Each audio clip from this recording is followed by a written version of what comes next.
And we are live. Good afternoon and welcome to Howling About Entertainment on October 4th, 2020.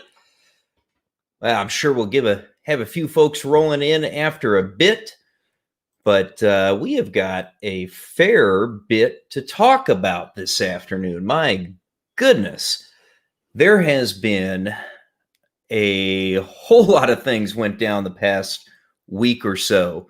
And I am definitely a little bit fired up to talk about a few things. I'm going to start with really going over what for me was, the biggest letdown of the week overall. And we've been following the boys every single week. And every time we run through the show, we've been talking about the latest episode. And I'm not sure if my co-hosts are going to be able to pop in today or not. Hopefully they'll be rolling in a little bit later.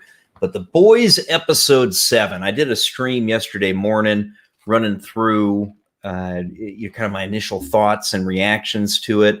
I've rewatched it a second time since then. And I just got to tell you, this was probably the single worst episode that they put. Well, not just probably. This was the worst episode that they've put out of the entire series thus far, and just a horrible, horrible, horrible disappointment.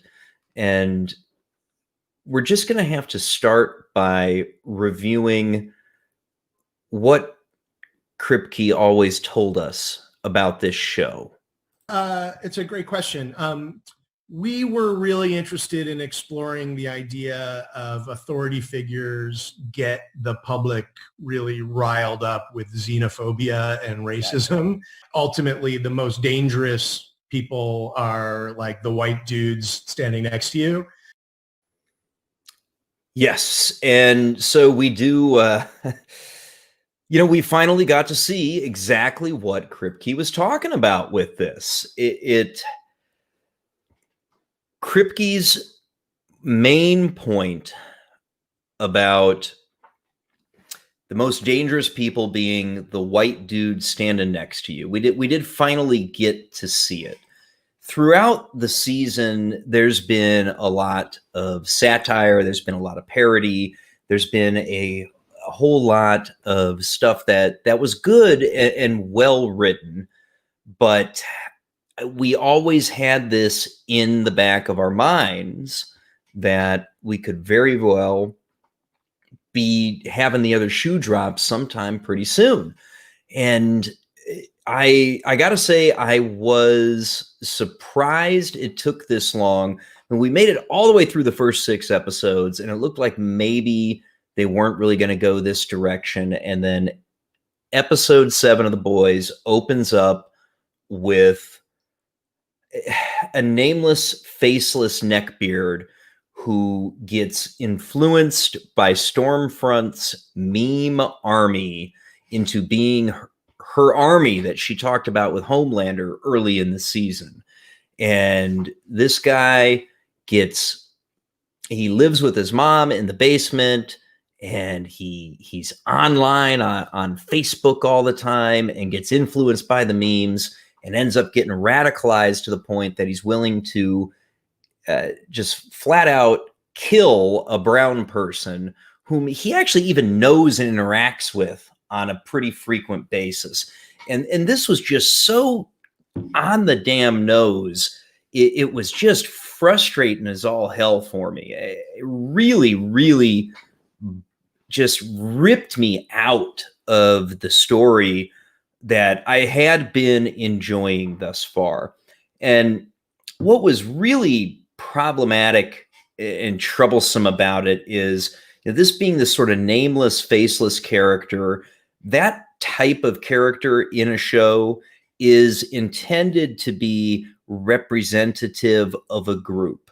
And the group that it's intended to be representative of is, frankly, us. Those of you who watch my streams, other streams in the Fandom Menace, people who talk about common sense and wanting to be, just seeing things that aren't so agenda driven, and people who talk about a culture war and things like that.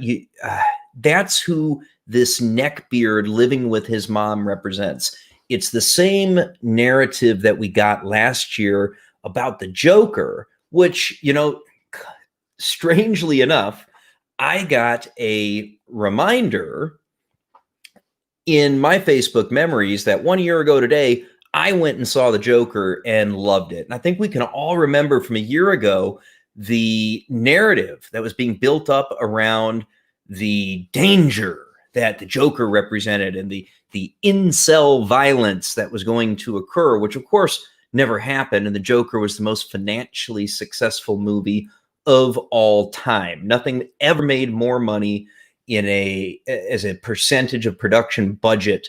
So the profitability percentage of the movie, nothing's come even close to it. The Joker blew everything else ever made away. But it was supposed to be a vicious, horrible, nasty thing that was going to cause all kinds of problems. And, it was just frustrating as all hell for me seeing Kripke, visually portray that narrative that went into the Joker. And, when he gives that interview and he talks about, authority figures railing up racism and xenophobia, and then they have this incel representative, which is how those people on the left who think of themselves as influencers see us. And so that was us on the screen that went and took out the guy who was making an honest living at the convenience store, running the shop. And it didn't stop there, right? You continue to get bad dad story after bad dad story after bad dad story. I think Gary from Nerdrotic counted, and he said that he saw, just in the first half of the show was, 7 examples of bad dads, which is this significant recurring Hollywood thing. And, as a dad who has to work a lot to be a part of his kids' lives and talk to them, that just particularly rubs me personally the wrong way, because this theme about bad dads it's very personal to me, because I strive very hard to not be that. And the portrayal of basically every dad on screen, whether it be big screens or small screens, as being bad and not good for their kids and not helping their kids, it rubs me the wrong damn way, and there's not much else to say about it. So, before I keep going on that, just want to say a quick hello to Just Another Red Shirt. Glad to see you here in the chat. Mary G, how are you? Mary said, does Kripke realize that he's white and male? And, I think he might also be a dad. Maybe. I don't know. I'm not really sure about his personal life in that sense, but he certainly has the physical potential to be one. So, yeah, maybe a self-narrative. Obviously, he's a jerk, proves it with what he portrays. Yeah, right? You bring up a good point, because what we see many, many times out of these folks from the left that are pushing these narratives in the entertainment is there is so much projection that goes through that. And I mean, Mary, you really hit that right on the head from my point of view, and it's, oh man, I can't even begin to say how frustrating that is for me. Oh God. And then, then the weird thing is that the second half of the episode wasn't so bad. And if you took all that garbage out of the first half, it really wasn't too far away from the rest of the show. And it just a very, very frustrating and bad episode of television from my point of view. Not in any way, shape, or form enjoyable for me.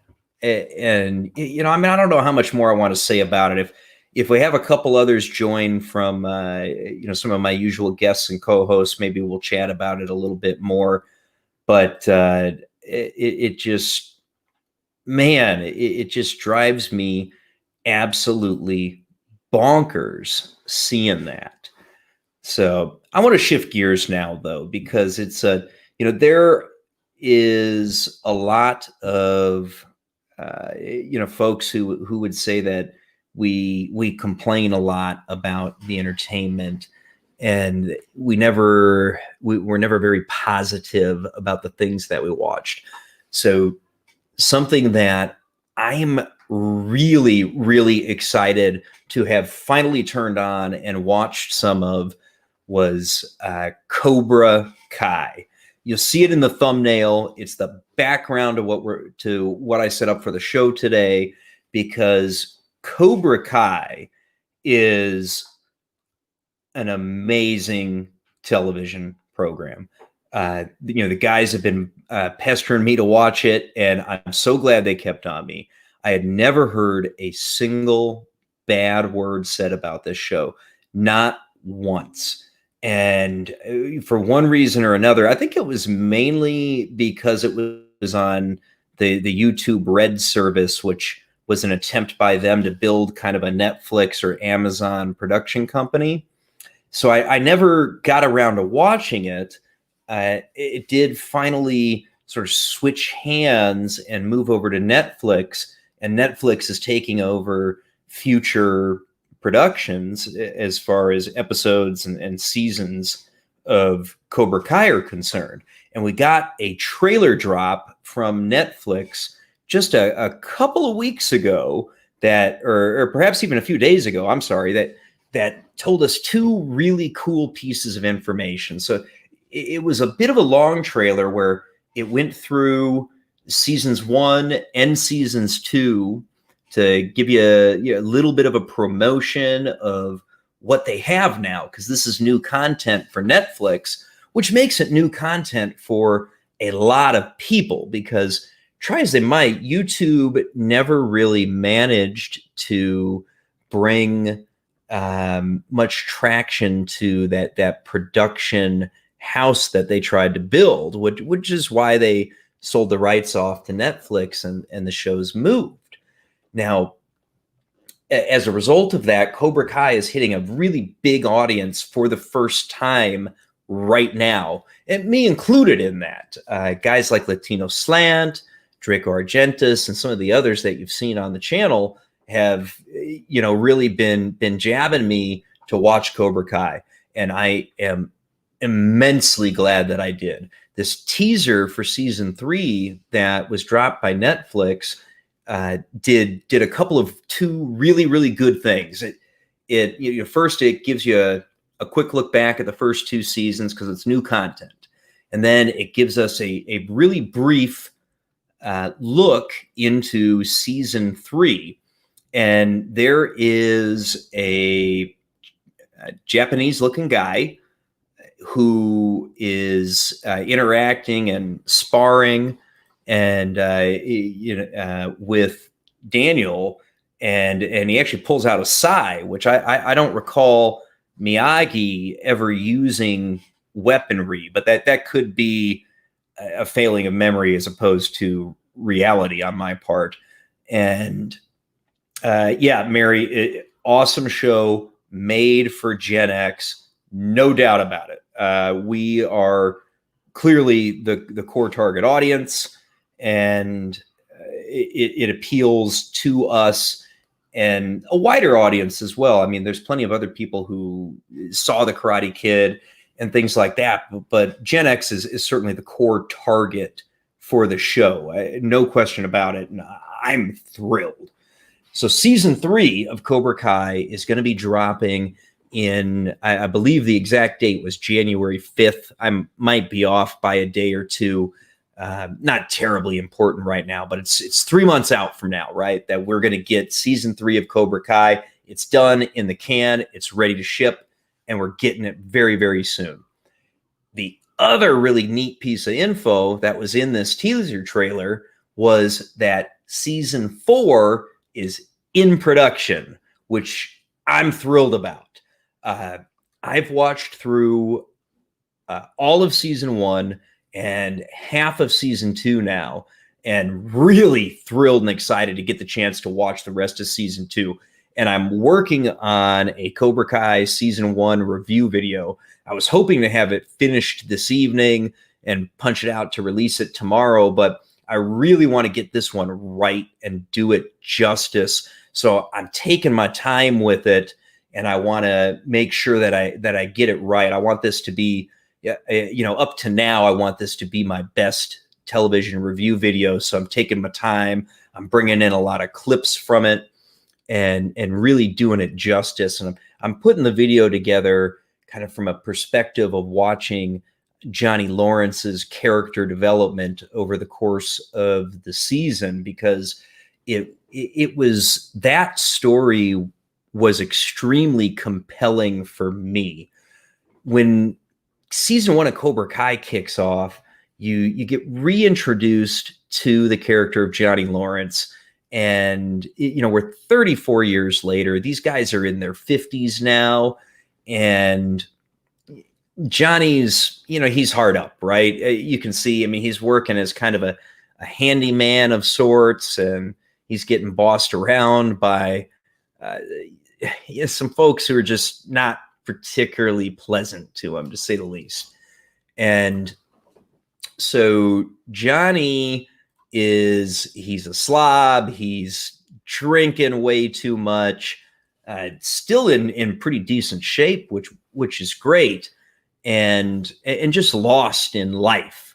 And he's snapped out of it through some additional hard times of losing his job and having some issues with the people sort of in and around his life. And he's very isolated, and he's reached out to by this kid, Miguel. And the two of them, Johnny decides to teach him karate and get restarted on bringing Cobra Kai back to the Valley, because it's this fallback that he has from his years of training as a young man that he can go to try to take one last shot at being successful in life. And the first episode in particular of season 1 of Cobra Kai is just masterful. Every beat in that episode hits it on all cylinders. You meet your characters later in life, and it does everything correct that Star Wars did wrong. Constant complaints about what happened with the Disney trilogy and treatment of Star Wars.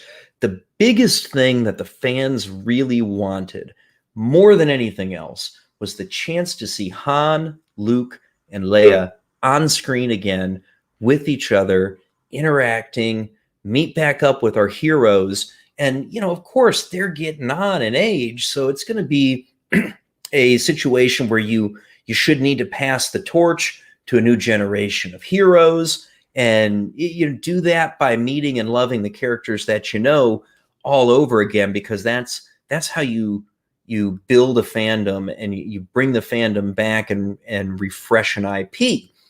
And that's exactly what Cobra Kai does, and what Star Wars did so wrong when Disney brought it back. So we get introduced to Johnny Lawrence, who was the antagonist in the original Karate Kid.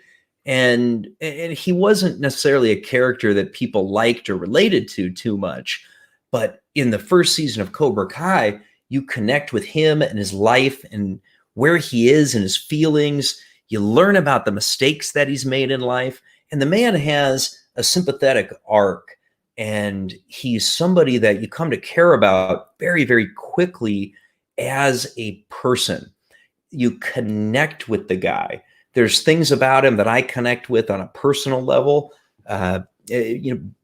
being divorced and apart from my kids, that's a piece that I can connect with in Johnny's story, because it's something that I experienced to an extent, right? In a similar way to how I connected with Allison in the Umbrella Academy. That's something that for someone like me provides a pretty personal connection. And seeing Johnny's errors and where he fell short and trying to make up for that as he moves forward is excellent. He puts Cobra Kai back on the map. He gets a couple of students, and they're the nerds. They're the people who are being picked on. His students are Daniel from the original Karate Kid. And, Mary says it's the best character development she's seen in a drama in years. And I agree 100%, Mary. The arc and the changes that we see Johnny Lawrence go through are they're just so well done and well written, and that really resonate with the audience. And if you look at there were some ratings for streaming shows that were released just the other day, and the top 3 streaming shows were Cobra Kai, Lucifer, and The Boys, in that order. And Cobra Kai crushed all competition. It wasn't even close. It was 2, 3, 4 times higher than anything else in terms of streaming minutes watched, is how they rated it. So you see that, and that's a big effect of what I was talking about earlier, where this is new content for a wide audience of folks, because it had been trapped in that YouTube Red where most people didn't subscribe. And it was really a failed attempt by YouTube to do something beyond this, the live streaming and the videos that we're all used to and we enjoy on this platform. So Cobra Kai being by far the #1 streaming show it really shows us that this is, a relevant show again right now, and people are prepping to see this new season that releases in January. To Mary's point about the character development, though, I mean, you start with Johnny. He's clearly heavy drinker, maybe even an alcoholic. I'm kind of half and half on if I think he's an alcoholic or not. But I mean, he's certainly waking up and boom, dropping the beer down, right? So there's good chance that he's probably strayed beyond that line and put him into alcoholism. And he's a wreck, right? He's a wreck. And he gets jarred out of his complacency in this horribly no good bad day by Miguel being thrown into his car by the school bullies. And the end of the fight, there's just this really, really funny little line that I've decided to clip and kind of make part of my video clip library. And I just love it because this line is just so Johnny Lawrence, So let's watch this real quick. Is that all you got, ladies? Is that all you got, ladies? So it was right after he beat the living hell out of it was 4 or 5 kids were trying to beat up Miguel, and Johnny just takes him, other than pulling his groin when he throws his first kick because he's old and out of shape. He does pretty good throughout. I mean, these kids they're young, they're spry, they're fast.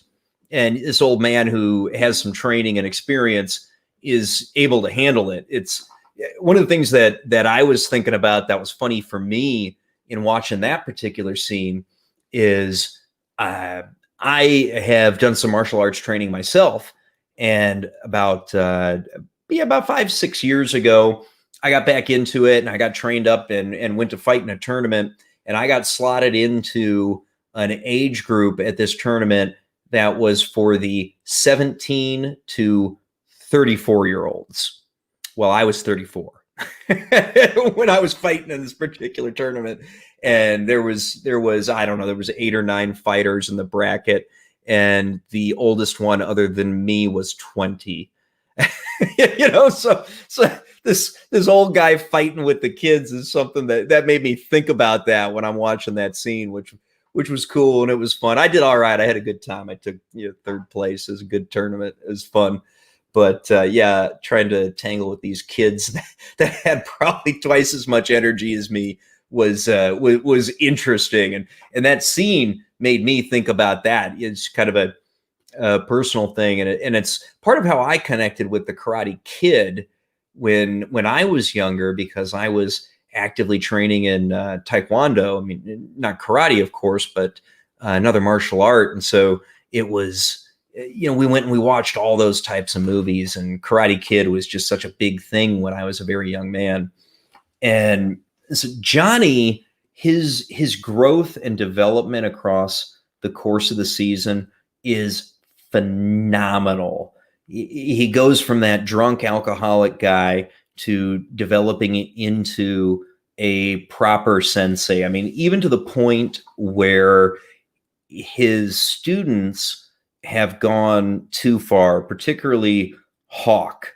And he tells them, they need to back off of that shit, and that winning dirty is not okay.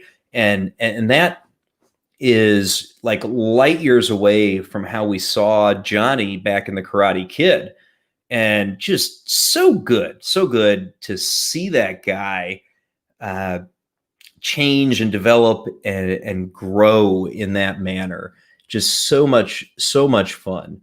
And it's even, really interesting as hell that we're getting to see Daniel in a different light also, because if there's a main antagonist in season 1, in many ways, it is Daniel-san, who of course was our hero in the Karate Kid movie.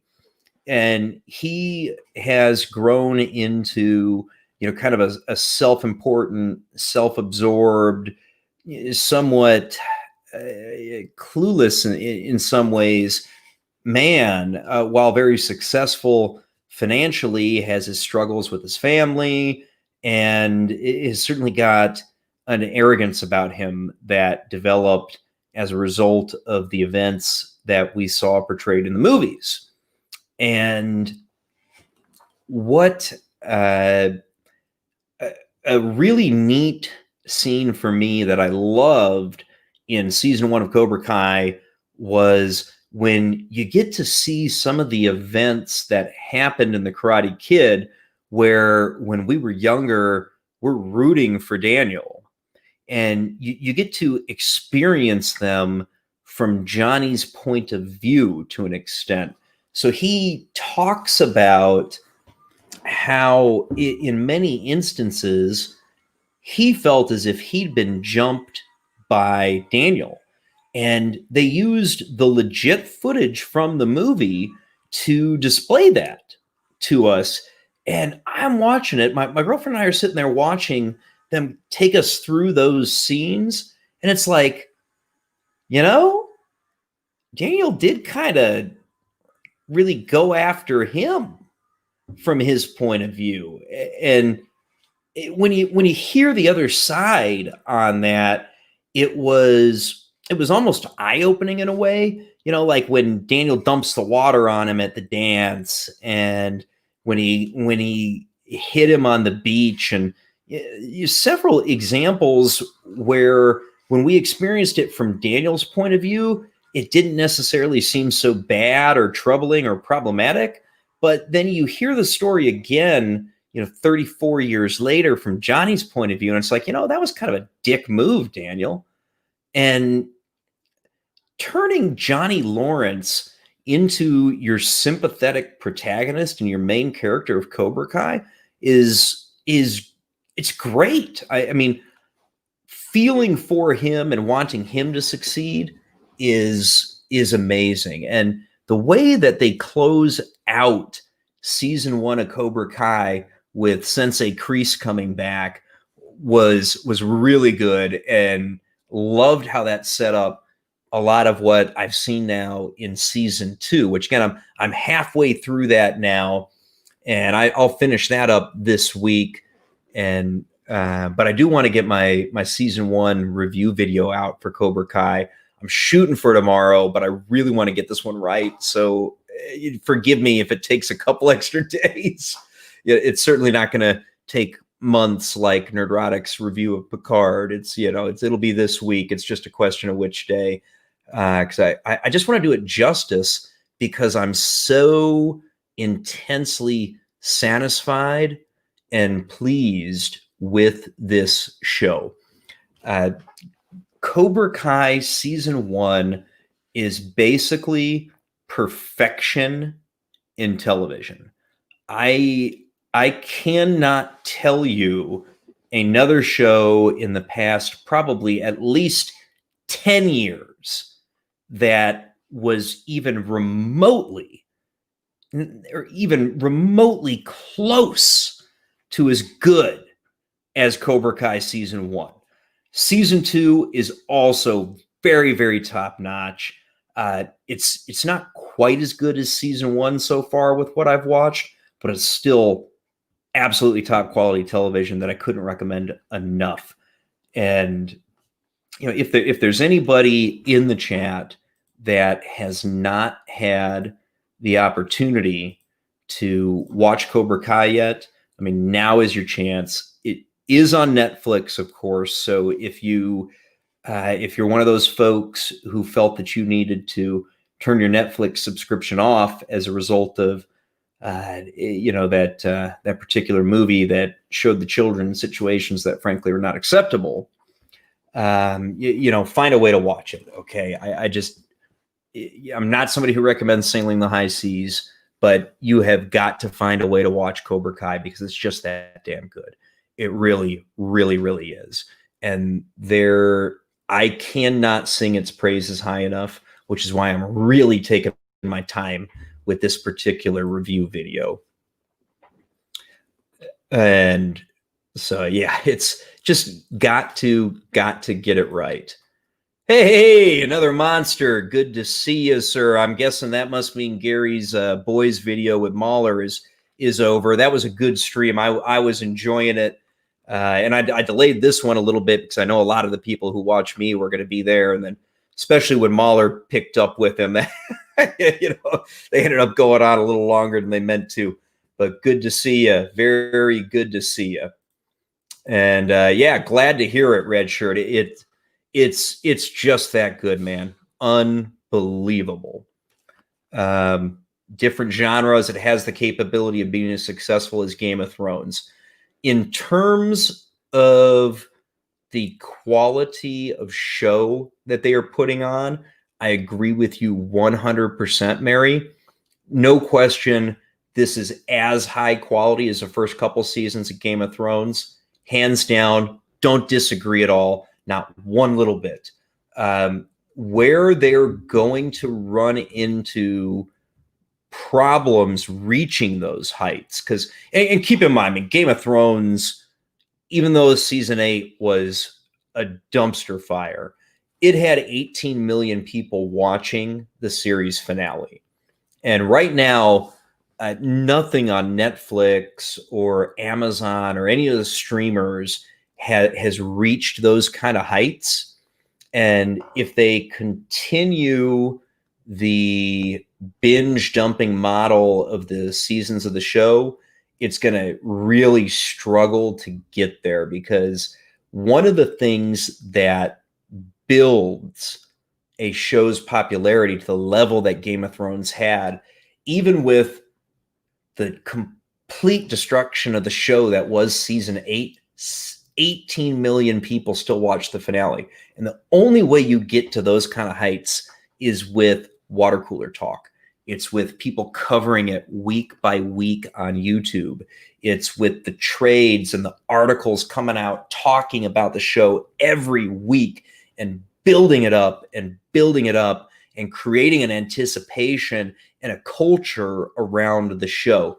And without weekly releases, I don't believe the show can possibly get to those kind of heights in terms of viewership popularity.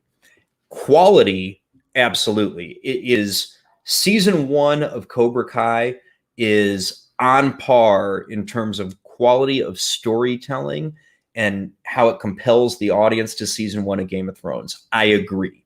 But can they get it to that kind of popularity? Not without a weekly release. And I haven't heard anything on if Netflix is planning to switch up to a weekly release cadence versus the binge dump model that they've done with every show they've had so far. So we'll see. So Jaffo saying he knows season 1 is on iTunes, but he doesn't know if the Blu-ray is available. You know, that's a good question. I will take a quick peek. I am going to pull up Amazon.com and I'm going to search for Cobra Kai to see if there is a Blu-ray on here. And I do see it available to purchase digitally through Amazon Prime, so you can buy that. And same is true of Cobra Kai season 2. I do not see a DVD or Blu-ray. Let me try searching, add DVD to it. Ah, yes. Okay, so Cobra Kai season 1, you can get the Blu-ray on Amazon for US $17.50 for the DVD or $19.70 for the Blu-ray. There is also a season 1 and season 2 collector's edition set that comes with a double-sided headband. There is no price listed for that here. But yeah, answer to your question, Jaffo, the DVDs are out there, so you can order those to have the physical media if you'd like. So that's good. Let's see, another monster canceled his Netflix, or rather the person you were stealing your Netflix from canceled theirs. That is, it's funny that you bring that up, because it's that what you're talking about right there is one of the reasons why the streaming services are having challenges reaching the kind of heights that subscription TV did, your cable TV, your broadcast television back in the day, because you had to have your own individualized subscription within the home. And I mean, and my girlfriend has access to my Netflix account at her house. She's got one of those internet-enabled DVD players. We loaded my Netflix account into it, and so we just share the account. And my kids share the account. And if the streaming services are very serious about trying to increase their revenue and start bringing in the money to really create a strong revenue chain, they're going to have to at some point clamp down on that, unfortunately. So the advantage this has got over Game of Thrones, so they don't have to rely on George R.R. Martin. Yes, Richard, you are absolutely correct, because the people behind Cobra Kai are legit creatives. These people they're doing the writing, they're putting everything together themselves. So it's not like Dan and Dave where they're adapting pre-existing story. This is all fresh. It's all new. It's respectful of the source material, and it's done with a sense of love by people who know and understand what they are working with. So yes, huge advantage over Game of Thrones in that sense. Absolutely. So another monster says that he hasn't seen Cobra Kai yet, but he can tell you that The Expanse and The Witcher both had great seasons 1. Yes, agreed. Absolutely. The Witcher, I loved it. It was fun. Henry Cavill's great. The supporting cast was really good. The story, it took a little bit to sync up at first for me, because it's that non-linear storytelling where they're skipping back and forth through points in time. But I loved it. It was high production quality. It was good story. It was a lot of fun.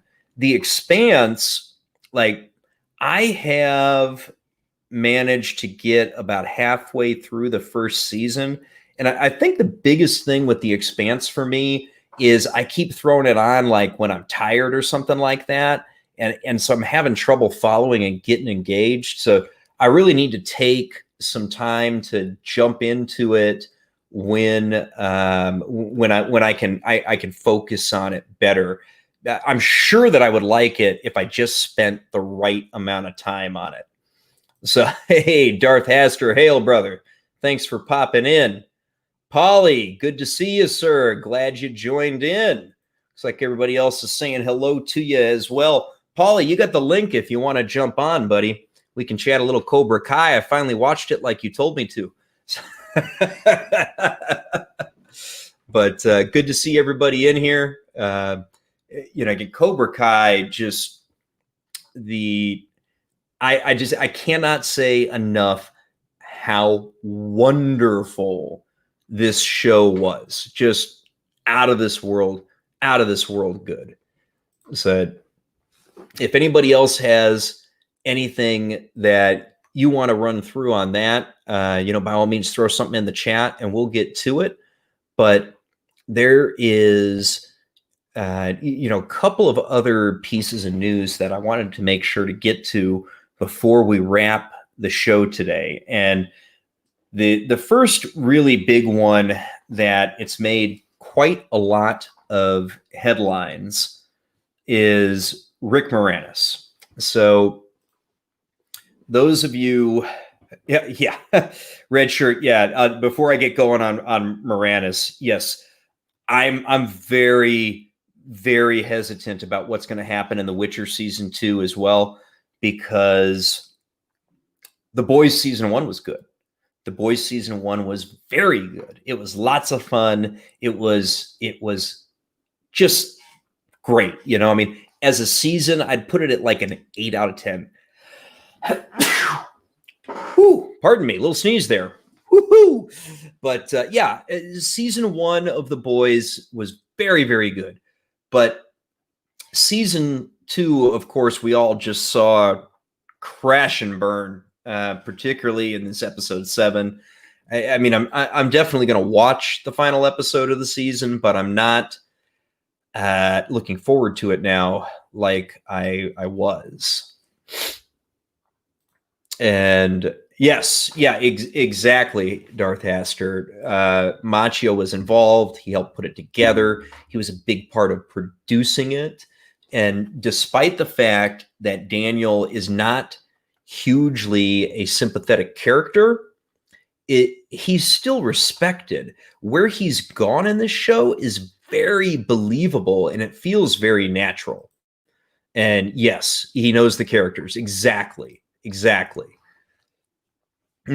Season 2 is going to follow the book Blood of Elves. The book is not inherently woke, but there's definitely potential for them to make the show even more woke. So this is in relation to The Witcher. So if anybody's not familiar, The Witcher is, I think a lot of people thought it was just from the games, but there's also a series of books. And I will profess my ignorance. I don't know which was produced first, the books or the games. And I guess I would say the books, but I don't know for sure. So I don't want to speak definitively on it, not knowing. And worst case scenario, the books are there to continue not being woke. And those are definitely something I'm going to have to pick up at some point.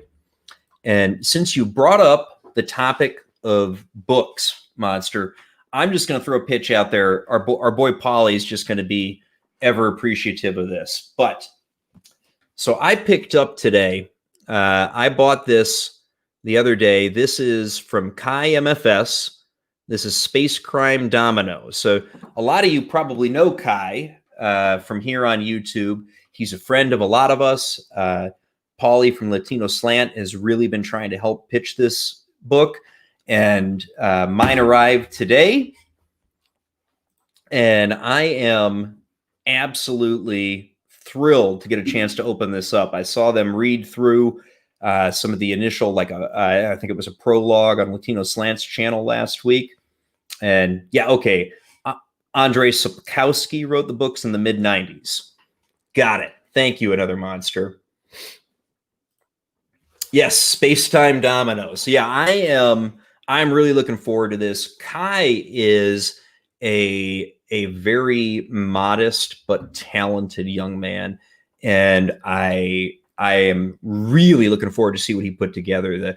The bits that they read through on some of the streams over the past few days really hooked me. I mean, I bought the book sight unseen without even having heard that, simply because I want to support a member of this community. As our good friend Culture Casino says, hashtag we rise together. And so that, we rise together is Oh, important. Jesus. Hey, we got a friend. What's up, Polly, brother? how are you, sir? I was good up until 5 seconds ago.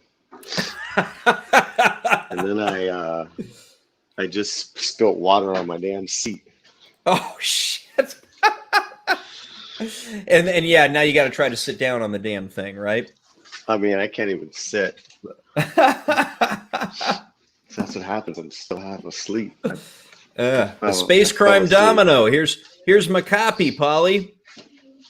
See, I really did order it. God damn it. So now you've already got yours, right, Polly? No, I didn't get mine.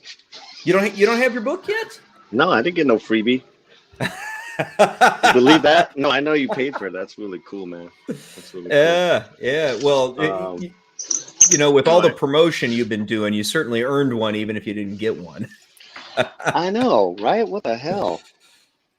I should, I didn't get no PR money off. It's done out of pure love. Do you have yours ordered yet, Polly? It's Sunday, man. I just woke up. Fair enough. But I think everybody on the channel is familiar with Polly from Latino Slant. So Polly, would you give a quick? This book much better than I do. So would you real quick tell everybody what's behind it and what it's about? The elevator pitch. The elevator pitch is that it is a bit fantastic prologue and first chapter that gets you hooked into this world in the future where people are separated by what is it, Greek numbers, and I mean, I'm seriously, dude, I'm changing my damn shorts right now. So well, yeah, I mean, you have to bear with me. Well, I mean, if you spilled water all over your seat, I'm not a big fan of wet pants either. So no. Fuck. You see what happens? I thought I was coming on earlier, and then I fell asleep, and I'm like, oh, Jake's on. Well, what can I say, man? Well, I do appreciate you joining, man. Are you running a midnight hour tonight? I don't think so, man. It's all about sleep here at this house. So let's see how I feel. I have some stuff lined up and ready, but it's kind of a rough night last night. So, but sorry for coming out so I mean, Nah, man, that's all right. So yeah, I literally hit enter and then it went cold ass water. We chatted through the boys at the start of the stream. We circle back to that real quick though. Did you watch this week's episode? No, I didn't like the show, man. Stop watching it. Man, I really suck today. Dude, no, I almost wish I was in the same boat you were, man. It was this week's episode was bad. It was bad. What's going on? I mean, like there's like a big, like it jumped a ship or just got political or what? It went really, really on the nose with the political messaging this week. It they had a neck beard influenced by memes on Facebook, living in his mom's basement, kill a brown man. Wait, what? Yes. Say that again. Say it again. A neck beard that lived in his mom's basement that was influenced by manufactured memes killed a brown man. And the neckbeard is a white guy? Yeah. You think your Joker incel narrative from last year, right? Gotcha. That stereotypical guy. And it was just so on the damn nose. I just made me sick, brother. Well, that's what happens when Hollywood gets lazy. Just pick from the headlines. Yep, you got it. And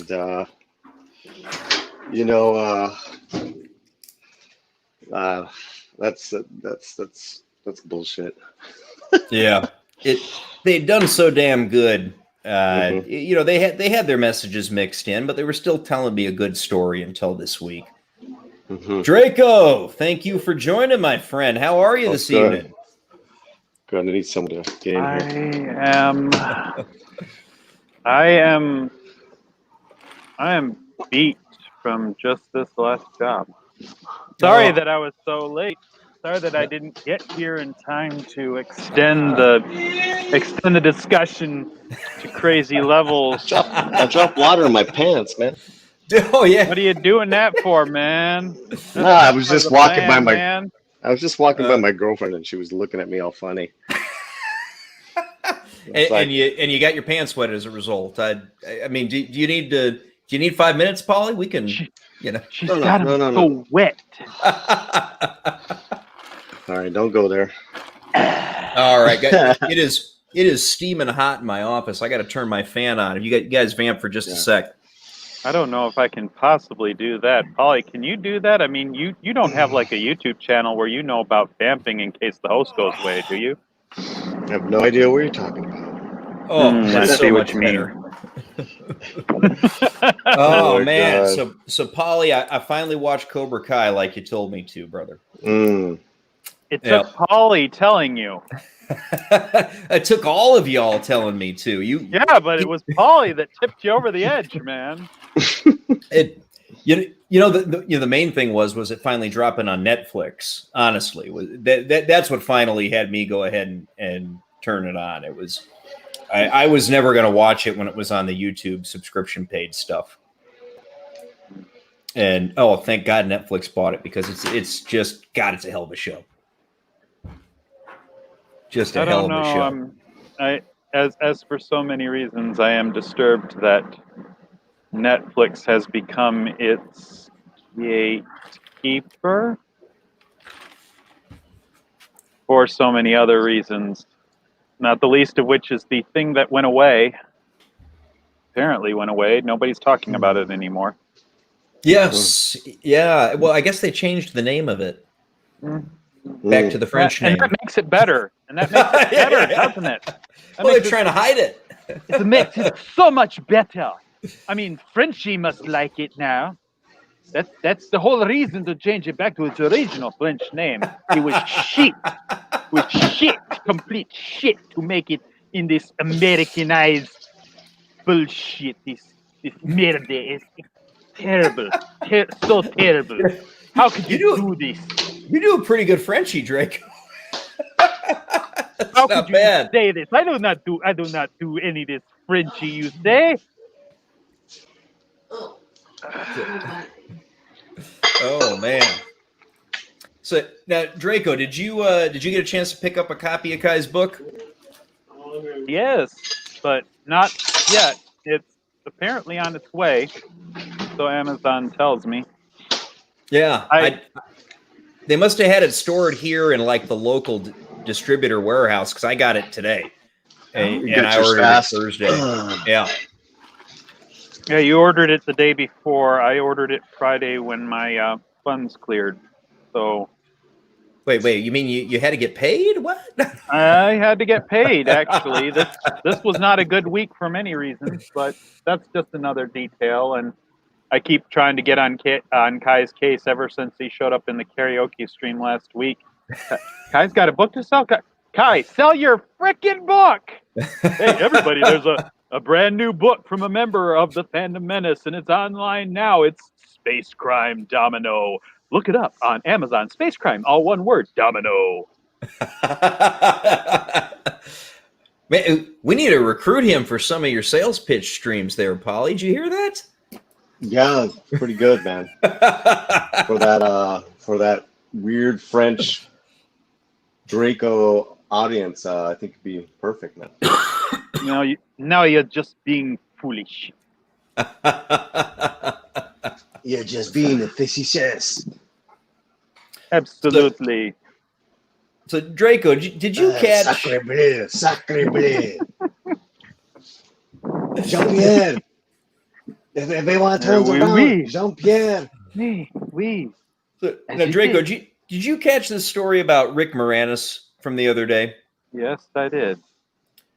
So, for anybody in the chat who hasn't already been aware of this, so Rick Moranis was walking down the street. I mean, quite literally walking down the street. And the guy got just sucker punched. Oh, excuse me. Just sucker punched out of nowhere and hospitalized. And it was just I mean, by all accounts, it appears to have just been a random guy walking down the street, decided that he wanted to, and nobody really knows right now if it was specifically targeted. I mean, I'd have to guess it wasn't, but it's all theoretical at this point because we don't have any audio, we don't have any idea of what's going on. The guy is a mystery, except that he apparently loves New York. Yeah. so here's he quote for all the New Yorkers, the New York out there, Big Apple lovers. He quote loves New York. Who is this? Moranis loves New York, or the guy who the guy that wearing got him? an I love New York sweatshirt. Yeah. But so he's like part of the so there's bureau? The video right there. Yeah. It's the guy who just cold clocked Moranis out of nowhere. And, right here is bam. You can see him right there in the back, just out of nowhere, just clocks him. Just absolutely crazy. And I mean, I don't know, man. It doesn't make any sense to me. I don't understand the thought process that makes anybody do something like that. There's been speculation. This was. Have you guys heard of the knockout game? Heard of it, yes, but only because of this. This was first time you'd heard about it. What about you, Paul? Yes. You ever hear about that? Oh, I started it. Paul, it all goes back to Paulie. Paulie is the reason. Paulie is the vileness at the core of the game. Paulie, I didn't know you had it in you. Don't be a hater, man. The vileness at the core of the game. Right. Hating. That's hating. Yeah. I'm left so just taken aback by the whole thing to begin with. I mean, regardless of the random brutality of it or what have you, but I mean, Rick Moranis is all of 5'5" tall, for Christ's sake. And he's one of those actors that you've never heard a bad word about ever, right? I mean, you hear rumors about some people, true or not. You kind of wonder or whatever. But Moranis is one guy you never heard a bad word about, not once, not ever.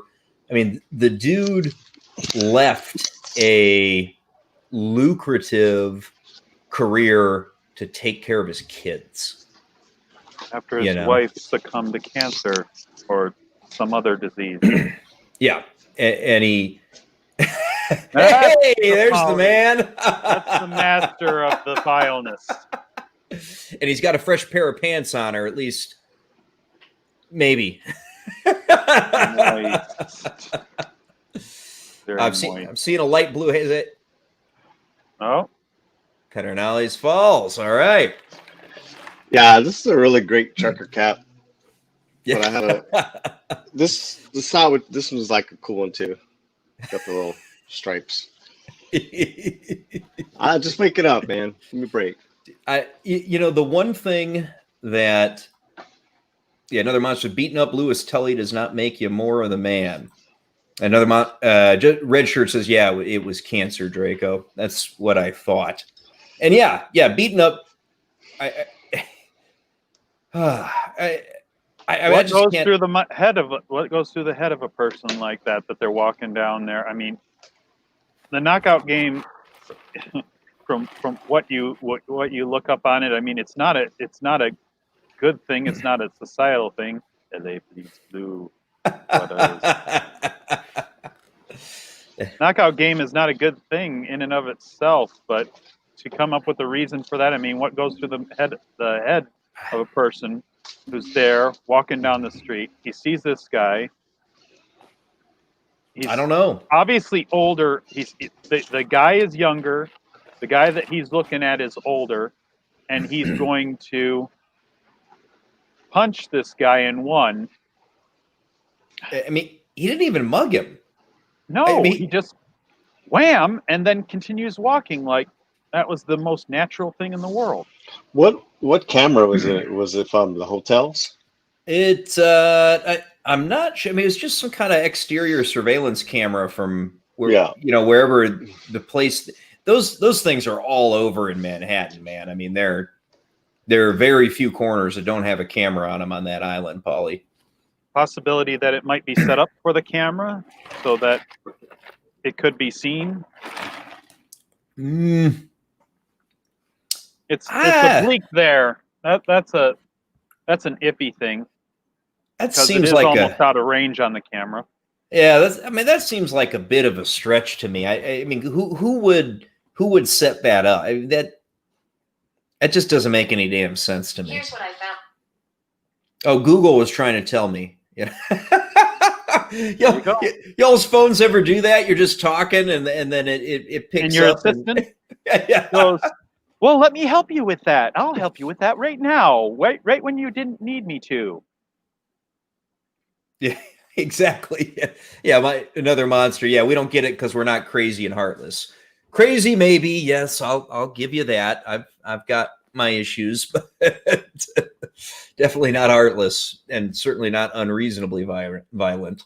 I mean, somebody comes at me, yeah, I'll take care of it, but certainly not, going to be the one who gets it rolling. That's for damn sure. But hoping the best for Rick Moranis, and hope he's not. It didn't do too much damage to him, at least as far as I've seen. No updates in that, but even though he was hospitalized, it sounds like he isn't. Yeah, it sounds like he. I think I heard that he got he got released today, and he's going to be all right. Good. There's that. Yeah, Darth, if it's a gun thing, they probably sent him out to hit a bigger guy. Yeah, yeah, I agree. A gang thing, I don't think. I mean, I don't know. If I was trying to set up some kind of gang thing that you needed somebody to do, it certainly wouldn't be to clock a little tiny guy. It would be find the biggest guy that you can, right? Turn that. You turn that thing off as soon as you got your. I'm just going to admit I've never even tried to turn the stupid thing off because it didn't start responding randomly until recently.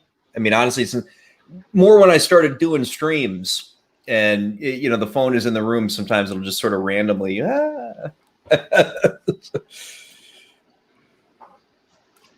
So, what else have you talked about on your show? Oh man, yeah. I mean, that was the main things. The one other big thing I wanted to hit on before we wrap today is. What do you mean? I just got here. I just woke up. I mean, I've been on for an hour, 10 minutes almost already, Polly. So, All right. But Disney, man, Disney. financial woes are getting worse and worse and worse, man. So we saw the other day that Disney's revenue is down 91% this year. And they were talking from this last quarter that they took in the neighborhood of a $3 billion loss with a billion. $3 billion loss in this most recent quarter. And they're not increasing the revenue much right now. I mean, Disney World is apparently finally starting to get crowds back. DeSantis down there in Florida lifted pretty much all restrictions, and Disney's bringing the folks back to an extent, at least in Florida. But California is still closed. Disneyland and all the parks there in your neighborhood, Paulie. I mean, as you could speak to it better than we can. They're shut the hell down, right? What's that? Disneyland? Yeah. I guess. You get. So what you're telling me is Disneyland's not your thing. Yeah, I got no kids. I'm 50. My girlfriend's into horror shit and ID channel. So yep. I don't think they're open. You know who lives right next to them is Kai. He lives right in that neighborhood. And, oh, really? That close? Mm-hmm. He's like in that neighborhood. But yeah, I mean, I know the tentacles. Yeah. Darth Haas has been using that joke for like 15 years. He's got a good sense of humor, man. I like that. Yeah. So yeah, poor Disney. Maybe the mouse is going to have to toss the salad for him. Damn. Well, I mean, they are going to have to toss something. I mean, it got so bad with the California situation, Paulie, that Iger quit the governor's reopening committee. That I saw. Walked off of it. I'm really heavily into balance lately. And what I mean by that is I'm just getting the headlines off the phone, but I don't watch any news television. Probably healthy. Yeah. That's what I mean by keeping my mental health, my mental balance, because I could go down the rabbit hole of every thing that happens here politically in the city.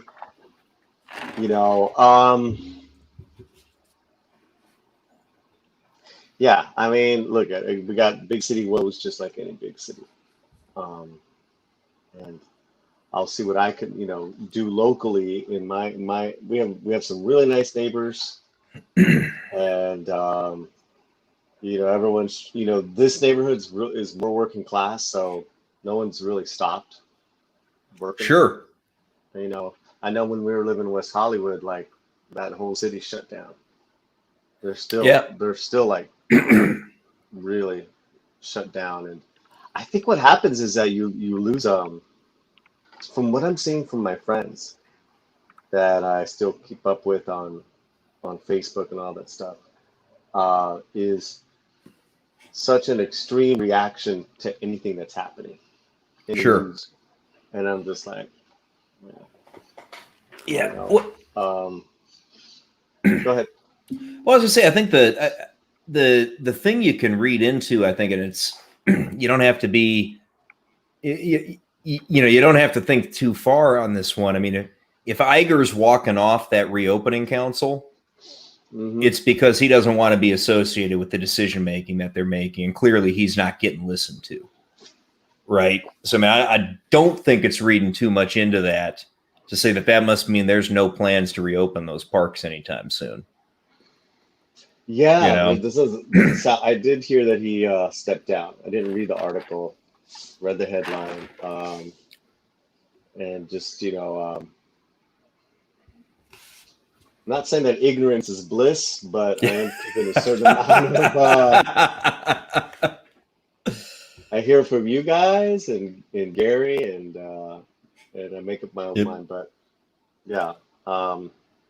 However, I do keep up on the big guys who are running for office and all that stuff. But yeah. I don't even know if I just made sense the past 5 minutes, but I followed you, so hopefully everybody else did. Yeah. so I don't know, Draco. What's your take on that, man? I mean, Iger walking off that council. What do you think that means as far as Disney's concerned in terms of because the parks?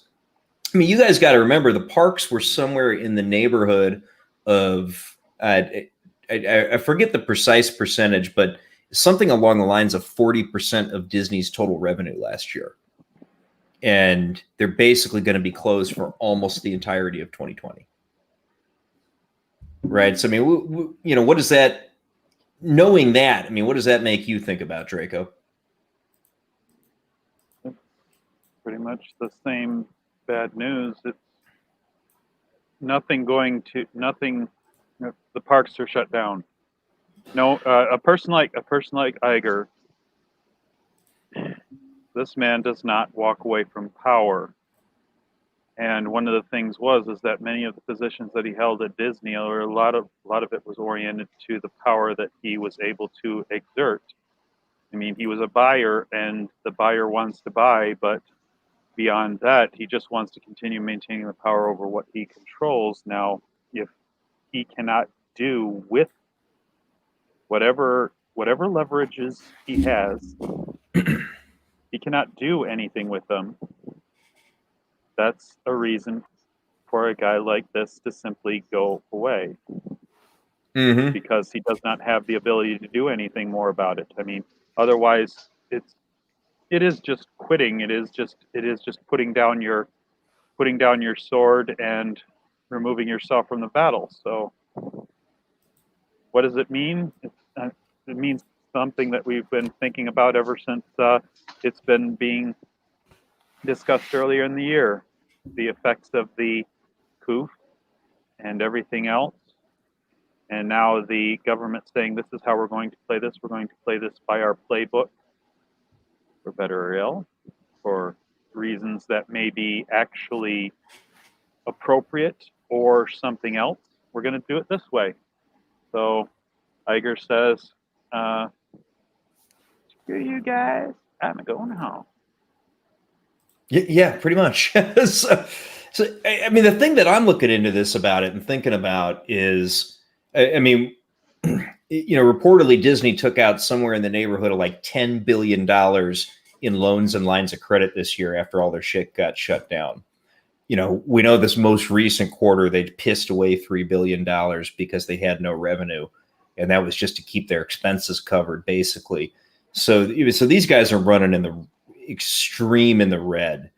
And unless they can get back to some sort of semblance of where they were, and that could be a year from now before they're getting even close to what they used to be. I mean, they may be forced to sell off some IP in order to stay alive as a company. Survival of the company primary. Yes. Exactly. I mean, if they don't want to go into bankruptcy, they are going to they're going to have to get rid of some IP because, I mean, if they are losing $3 billion a quarter right now, I mean, the money is going to run out fast. I mean, they got that's like 6 months before they're out of cash. So yeah, Mary makes a comment. Walking out could have been more is symbolic of a declaration of war. So that is a fair observation. I mean, one way or another, Iger definitely has access to a microphone, right? And that's a guy who can get on the news shows. That's a guy who can get in front of the people. And, that's a fair observation, Mary. That could be a lot what his plan to do is. And, you going back to what we were just talking about. I mean, if he doesn't get the revenue coming in, the company's going to go tits up. Just period. So that's a fair point. So I would make more commentary about it. For one thing, I don't want to just talk negativity, especially not while Paulie's on his positivity slant. Let's keep that on the upward. Yeah. Let's keep that on the upward incline. But also, if I knew more about it, then I'd speak to that. That's as far as what he did, why he did it. I'm just on the stance of, based on everything that's important about this, as far as the Disney parks need to be open. You need to allow the people into them so they can make money. I mean, besides that, everything Disney can do in giving discounts and trying to alleviate issues, making sure that families feel safe going there, that's not going to fly if the people who support it, the government, are not helping him do the thing. Yep. So what do? You can try to take whatever soldiers, whatever power you have, and go to war. As Mary said, I don't see that. I don't see that much, because you need to have resources to go to war, and basically he's kind of thin on goodwill. He can go in front of a mic and he can say all these things, but what is he really going to say? Because in a lot of ways, some people think he's dropped the ball. He's been one of the main forces to put Disney in this position. Let us just say Fox acquisition. Yeah. The thing I think about that, though, Draco, is people who pay attention to the entertainment industry in the way that we do, we see that and we know that. But I mean, do you really think that the it's not average visible in the normal? It's not visible in the normal, man. This is not even going on. Yeah, exactly. That's where I'm going. It's like your typical Disney fan or Parks fan, or not even Disney fan, just your average. I want Disney makes stuff that makes me happy and occupies my kids. As long as they keep doing that, then they're doing okay. As long as they keep providing a theme park for us to go to. I always love going to Disney. These are the theories. This is the feelings, Yeah. People who just want that feel-good experience, Disney has provided that, for better or worse, from all the other things that we pay too much attention to. But then you get back to, then does it matter to anybody else? I mean, we watch closely, and the thing is, we start theorizing, and that's what we're doing. We're geeks for theorizing. We're talking about this. Yeah. I mean, I think he can influence that average person if he gets himself in front of a microphone, and I wouldn't be surprised. You guys keep your eyes open. It would not shock me at all to see Iger and maybe some of the other forces behind industries that are still closed down out there, start getting on the horn in a pretty big way over the course of the next couple of weeks. I mean, that would not surprise me in the least bit, especially with Iger not being on the committee anymore. So it's keep your eyes open. We'll see. It could be very interesting for these guys. Yeah, exactly. Yeah. So because the thing about it is, I mean, at the end of the day, they have got to do that, because if they don't, they're going to have to start selling off some major IPs, whether that be a property like Star Wars, whether it be selling Marvel. I mean, these kind of things, you couldn't have even conceived of them 9 months ago, right? But here we are today, where they might be in a position where they got to let go of properties like that. I mean, they're at some really tough decision points right now, and I got to be honest, I wouldn't want to be in that boardroom trying to make those decisions. That would not be a fun place to be today. Yeah, exactly, Red Shirt. Yeah, without the parks, Disney isn't Disney. So I didn't mean to give the idea that I think they might be thinking about selling the parks. More the IP, your Marvels, your Star Wars, Lucasfilm, this kind of thing. maybe even something that they bought up from Fox, that stuff, in order to try to get some cash needs, particularly if they can't get the parks open.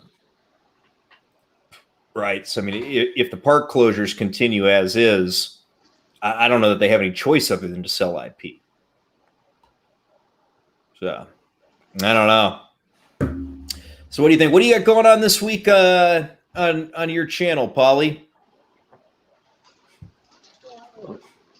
Draco's coming on and talk about the French influence of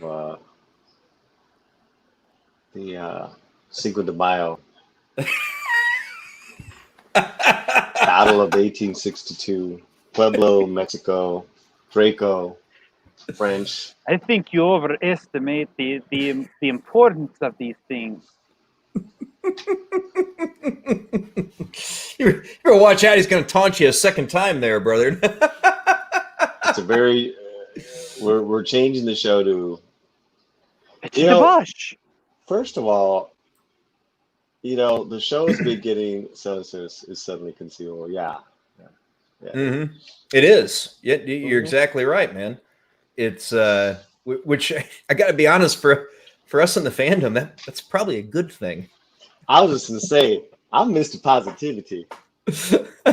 I'm excited. Look at that face. I mean, look at that face. I mean, think about that. If they were to sell off Lucasfilm, oh my God! If you're a savvy buyer, you could even just say, I don't want your new stuff. I don't need anything that had the Disney label on it.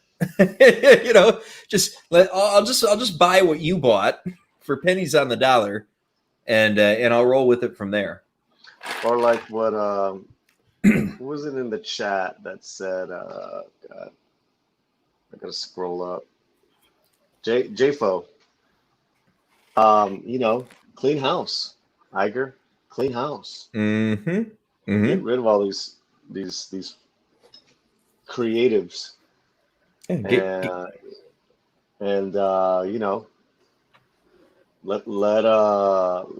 Favreau run it with Lucas as a consulting director or something like that. Yeah, content advisor, creative director, whatever. A story guy, whatever. Yeah, it would be amazing.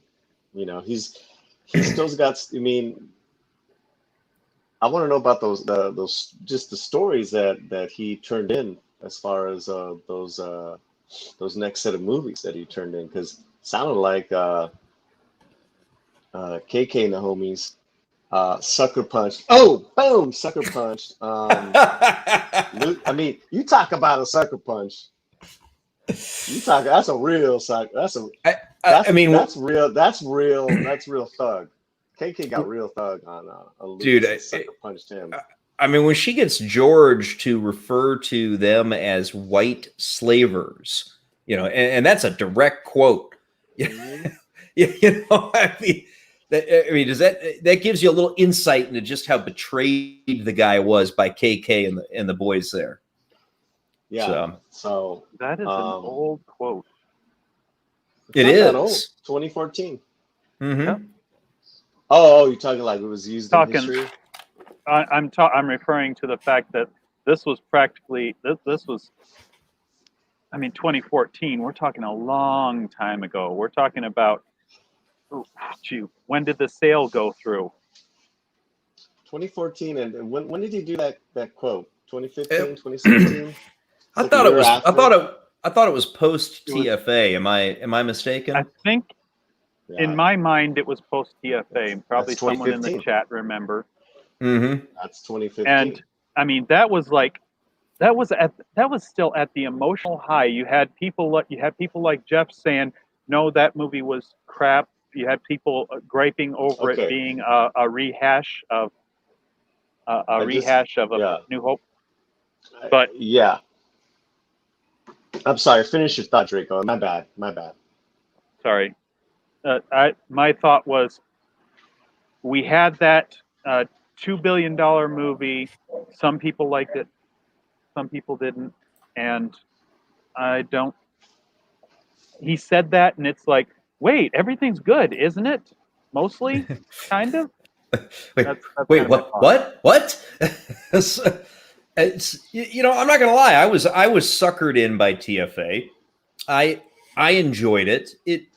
It was definitely the biggest criticism I had of it was that it was basically A New Hope all over again, right? At the time, looking back on it though, whew, yeah, and it did. I'm not going to disagree with you. Another Monster. Things went into overdrive Can you put up that point. Another Monster's quote before that? Fire all the old. This one here, yeah. Hire Kai. Hire me. Hire him. Okay, yeah. All right, mijo. The only problem with that is Kai never wears a shirt. So pon la camisa, and we'll get you a job. You and Another Monster wear a shirt. Hit the bong after 8 o'clock, after 6, after 5 p.m. After 5 p.m. So durante el día, take the tie off, have a drink, hit the bong. That's when it's okay, right? So you know how it was like bothering you guys during Gary's membership stream, like get Kai on there, god damn it. So I'm texting with Kai, right, and then I'm like bothering you guys. And Kai's like, I don't have a shirt on. Yeah. He's still young and he looks good. He'd be all right. Yeah, well, he's not old like us. Yeah. Well, sell your book. If you can't sell your book, well, ... I'm just saying, like, he was at a pool party, chugging Coors, which I'm like, ooh.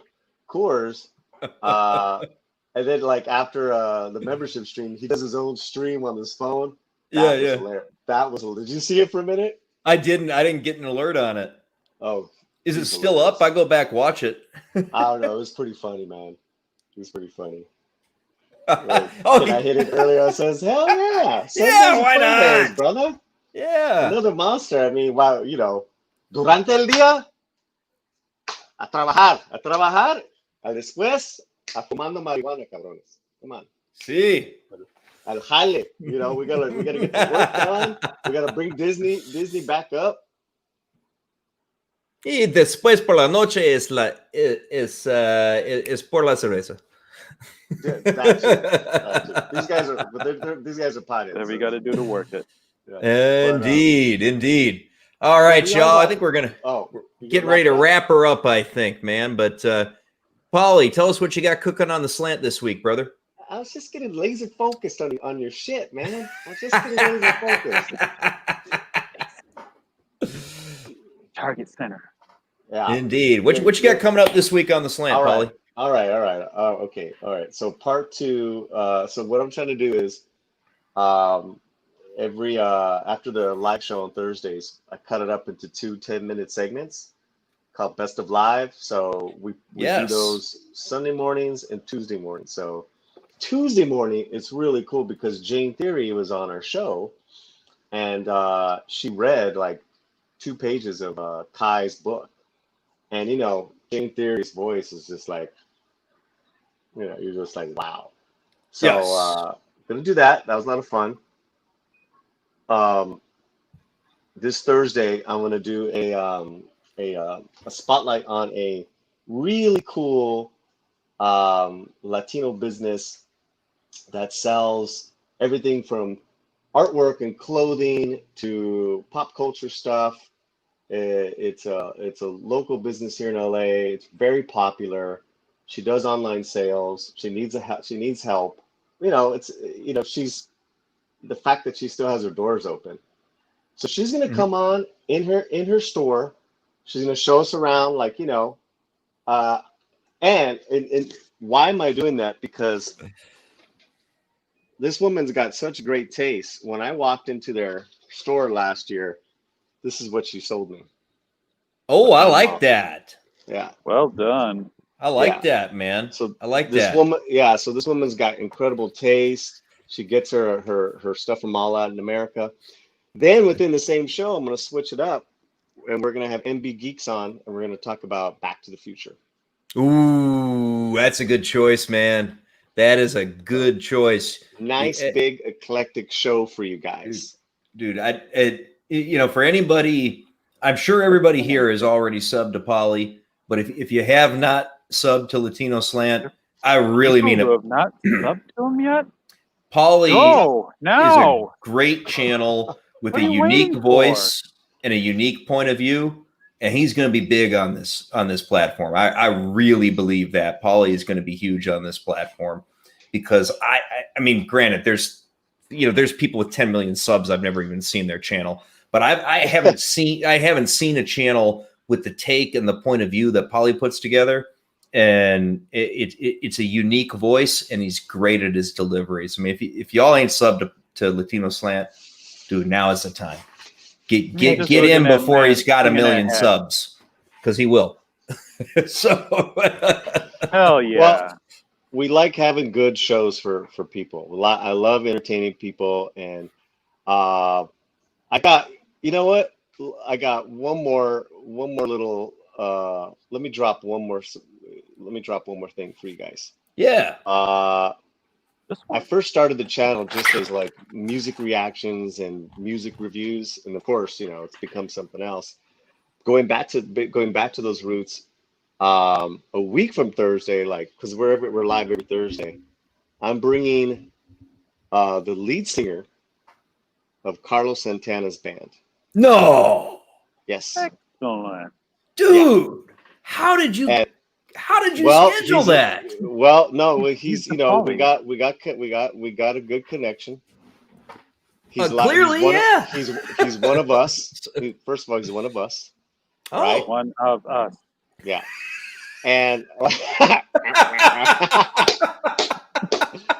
Draco, man. Anyone could just be so awesome behind their badass logo. But you know what? I like Draco. We gotta get you on the show. The other thing is that his logo, those circles on the outside of it, actually rotate. Yeah, I noticed moving. Yeah, I noticed that when I'm going through, it's slow. But if I'm going through when I'm doing a clip or something, I can see it spinning. Oh, gotcha. That's funny. Okay, so the lead singer, his name is Andy Vargas. He's got an incredible story, incredible rags to riches guy. He's been singing for Carlos Santana for over 20 years now. So talented, family man. I got a clip of him singing the national anthem at Dodger Stadium from last year. Oh my God. I think I'm gonna wow. Anyways, he's gonna be on. They're asking the 20. Oh God, I gotta look at the calendar, guys. I think I want to say a week from Thursday. Dude, this month. Andy Vargas. You know what I would do with that one, Paulie? I mean, make sure you get it scheduled as far ahead as possible, because people will find that. That'll be your biggest show yet, man. Dude, that I will not miss that one. That is an amazing booking. He's a good dude, man, and I'm really close to him and his family. And what's interesting, real quick, is that he's had vocal surgery during this time. So he's had to relearn how to sing. Wow!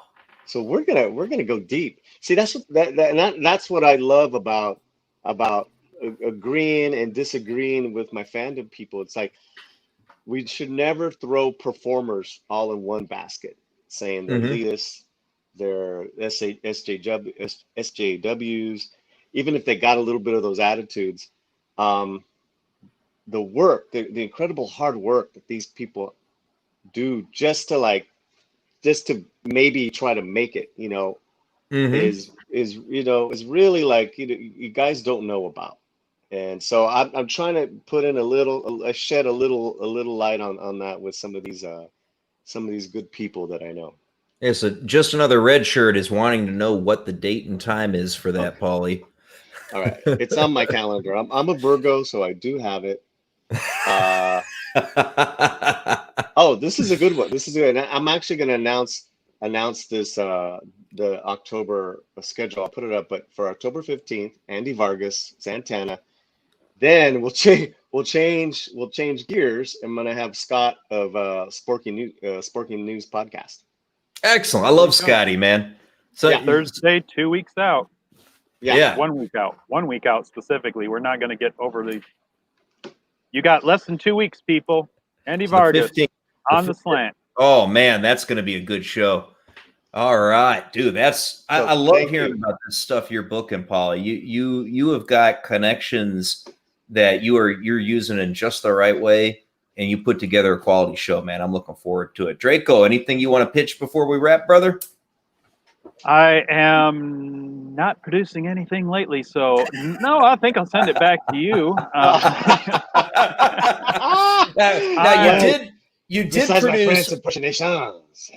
Now he did produce a great video of his sunroof today earlier on the Nerdrotic member stream.